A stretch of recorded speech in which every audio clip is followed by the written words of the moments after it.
یه چیزی بهت بگم. بگو. من باید برم کی؟ الان. خب کجا؟ میخوام برم پیش هووت.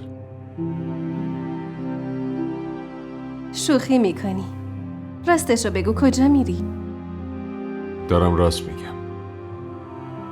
این که قبول نداری میل خودته.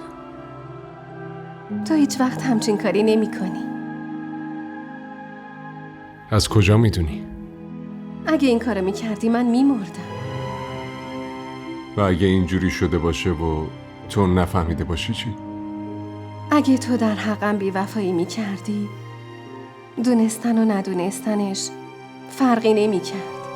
من الان زنده ام و این یعنی تو با منی، مال منی.